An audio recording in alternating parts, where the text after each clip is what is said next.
ছুরিতে ভালো করে তেল লাগিয়ে নেব, নিয়ে এঁচোড়ের মোটাটা কেটে নেব। আটাটা ফেলে দেব।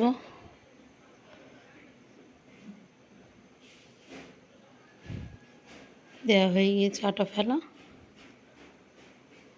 এবার মাঝখান থেকে একটা টুকরো করে নেব।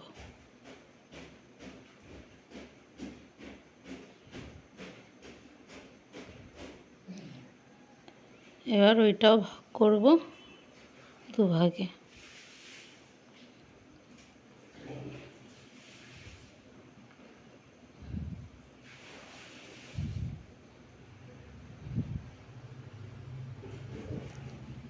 এবার এইটাও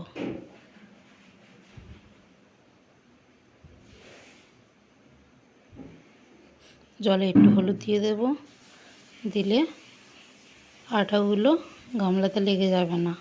কেটে কেটে গামলাতে রেখে দেব জলে।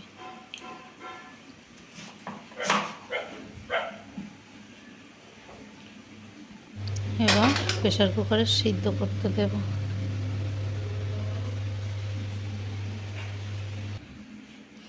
আদা, কাঁচা লঙ্কা, জিরে বেটে নেব, পোস্ত, চারমগজ, এলাচ বেটে নেব।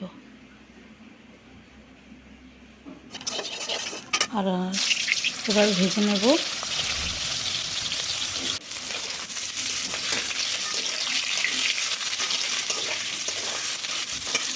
আলুগুলো ভেজে নেব ওই তেলে।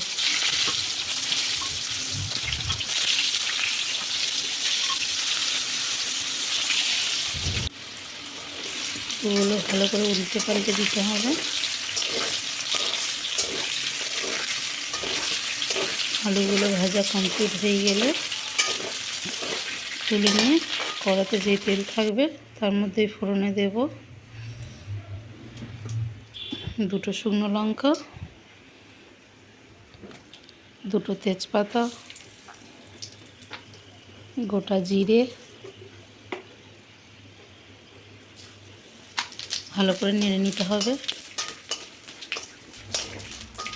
নেওয়ার পরে বেটে রাখা মশলাটা দিয়ে দেব, আদা, জিরে, কাঁচা লঙ্কা, ভালো করে কষিয়ে নেব। এবার দিয়ে দেবে টমেটো গ্রেট করে রেখেছি।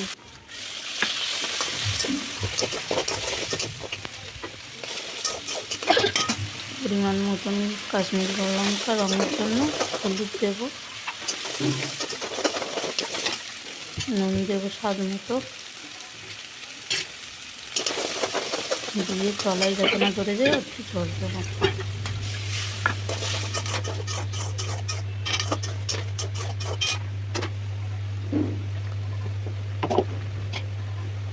এবার বেটে রাখা চারমগজ পোস্ত বাটা দিয়ে দেব।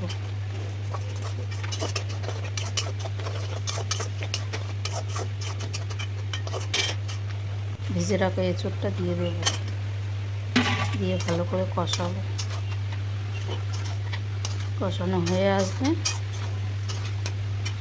মিক্সি ধোয়া জলটা দিয়ে দেব।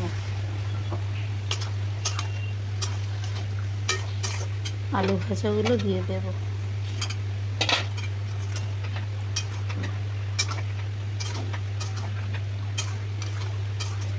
ভালো করে কষানো হয়ে গেলে জল দেব।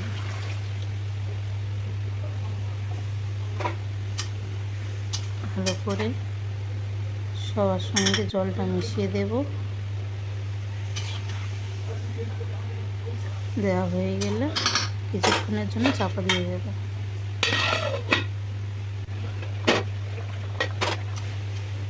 রেডি হয়ে এসছে। একটু নেড়ে গোটা গরম মশলা গুঁড়ো করে রাখা দিয়ে দেব।